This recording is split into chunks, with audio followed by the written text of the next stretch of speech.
DanSavage, OrlandoMagic.com. Markelle, as you look back at that performance against the Cavaliers on Monday, what do you think your group did well, and what do you hope to carry over into tonight's game?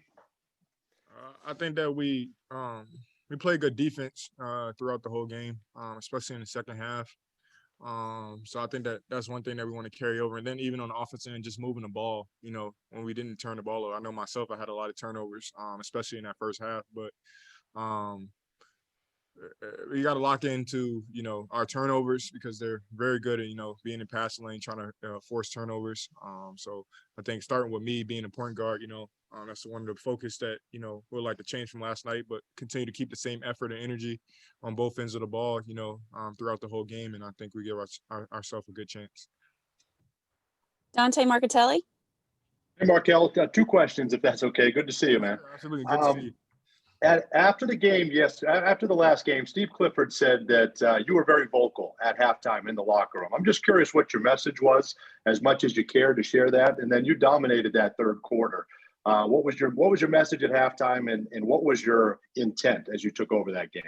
Well, one, my message was, being a point guard, I can't have that many turnovers. I felt, and I knew I had a lot of turnovers. I didn't know it was 5. Once I figured that out after, I was like, holy crap. But I just felt that, the way that we were playing offensively, especially myself, just too laxed out there, too many turnovers. So one thing, just take care of the ball, continue to crash, and we're right there. I felt like that we're in a place where, we were up, I think, 2 points.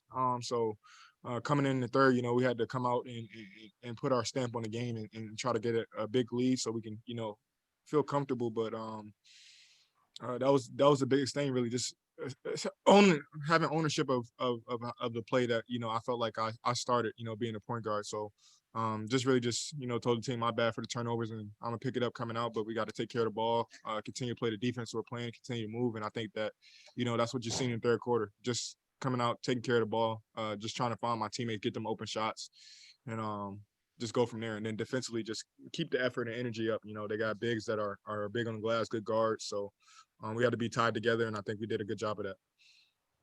That's excellent. I guess just to follow up to that, how important is that vocal leadership to you? You're a guy that's not afraid, to speak when you have to. So how important is that for you? It's extremely important. I think it's, the next step for me, especially, with the work that I put in. I think I've earned the respect of, almost all my teammates, if not all of them. And I just want to be there for them. I want them to know that, my emotion is not just me just, out there playing and not talking. So I want them to be able to, hear how I feel and know what I'm thinking, because it might be something that somebody else is thinking. So being able to help my team and let them know, my mindset going in, I think it's only going to help. And then that way, we can go from there. It's not always going to be good. It might be something that's confrontational, that, someone else might feel differently. But again, I think that's one of the things that coaches is big on, just being able to communicate and not always going to agree, but just getting that stuff and be able to have that open dialogue in the locker room. It makes it fun to play here. Excellent. Thank you. Yep. Josh Robbins, The Athletic. Yeah, hey, Markelle, how valuable was that third quarter, the way you played, the way you avoided turnovers yourself, to your own confidence?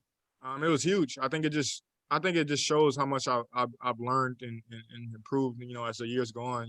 I'm able to adjust my game and realize where I'm might be lacking in some areas. Maybe if my shot's not falling, maybe if I'm, like you said, turning the ball, or maybe my defense, I'm able to identify that and able to fix it quickly. So to be able to make that adjustment and come out and I feel like I did a good job of controlling the game as far as getting my team open shots and getting us, our pace moving fast.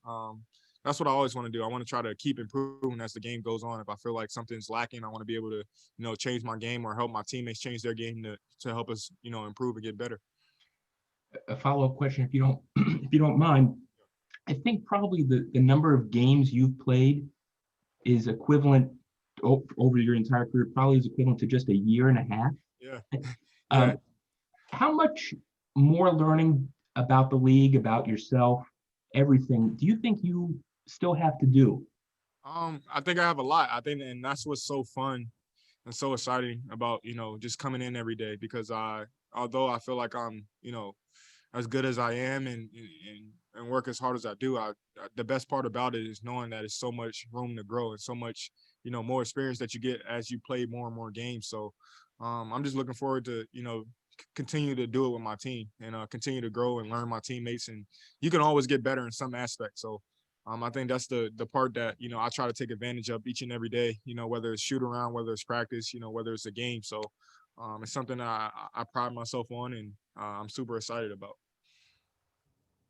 Philip Rossman Reich. And Markelle, kind of building off those points, I think your usage rate is up, and at least by the eye test, it feels like you're on the ball a lot more and kind of managing the game a lot more. What's the biggest thing that you've learned? Obviously, it's still really early in the season, but what's the biggest thing you've learned about kind of being the lead guard for an NBA team, and how defenses are adjusting to and disrupting the tempo you're trying to set? Yeah, you just gotta know the pace of the game. You gotta know. And one thing being a point guard that I've learned early in my career that I kind of always kept with me is just knowing, who has the hot hand, how the flow of the game is going, when we need to play faster, when we need to slow it down maybe. And it's pretty fun, be able to have that, I won't say power, but be able to have the ball in your hands to be able to see those type of things. And then, having coach there to help me too sometimes, well, maybe I might think, we need to push, and then he sees something and has a play call, be able to like say the same call and get our team into that stuff quick is fun. It's something that I pride myself on, and being with this team it makes it even funner. Roy Perry, Orlando Sentinel. Hey, Markelle. Obviously, Aaron had a big night, on Monday. How encouraging is it to see him break out offensively a little bit? And maybe what are some things that you two are getting better at? I know you guys worked in space pretty well, it seemed like on Monday. Yeah. Well, it's always good when one of your teammates has a great game, especially for him. The three ball was hitting the other day, and with him, it makes him even harder to guard when he's able to pop and roll with his power that he has inside. And I'd say the one thing that we've been working on more is our screen and roll game. Being able to a lot of the teams switch that. So with his size on a smaller guard, and me also going against a 4-man. Just reading the slips, getting more lobs to the rim. That's one thing that I want to work on with him, is getting him that ball. He's a high flyer. So trying to work on my passes. He makes it a little bit easy on me, being able to, jump almost anywhere. But I think that's one of the things that we have, talked about, even starting last year, but even building that chemistry now to where, I know when he has a smaller guard, when he's going to dunk in, when he's slipping, and just having that same connection, it just makes it easier. Did you have a follow-up, Roy? Yeah, thanks, Brooke. Markelle, what do you think Aaron is doing well when he's really in the flow of the game? He's being himself, really. Just crashing the glass, using his size on the glass, screening, rolling to the rim. Getting out to space, hitting his open shots. Just playing hard, really. I think he's just really just using his energy and effort to see what the game gives him, and just takes what the game gives him. He's so talented to be able to crash the glass and get rebounds and push it on the break and be able to make the right pass. He's a terrific passer too. So anytime you have a guy like that, it makes it easier for, the point guard and everybody else on the floor. You can run the lane and know that, you have somebody who can see you.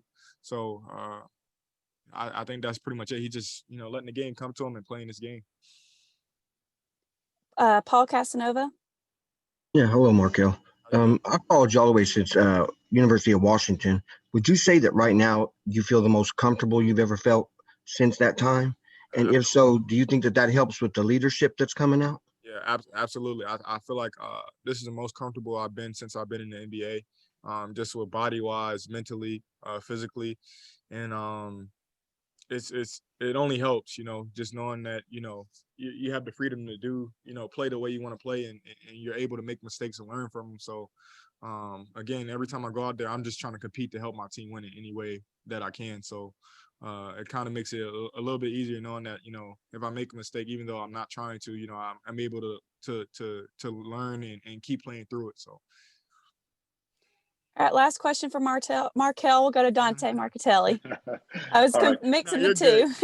So you got it. The combination of the two. I like it. Yep. Markelle, you're not out there on the floor a ton with Kem, but Kem is 4th in the NBA in screen assists.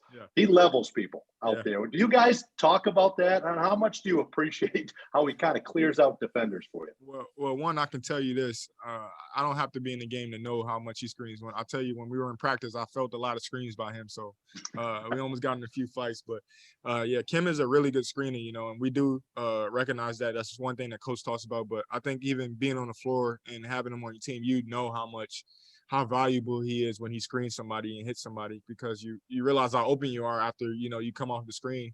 And he's really good at that. And that's one of the things that we, you know, pride ourselves on, and we're trying to get everybody to do. I don't think that is something that, like, we can't do. I think it's something more of a mindset thing of just, you know, hitting and screening with everybody, even point guards for bigs and everything. So it's something that is, you know, very valuable. And I know Cole we all appreciate it. You know, it helps everybody get ourselves open and get the team moving. So it's really good.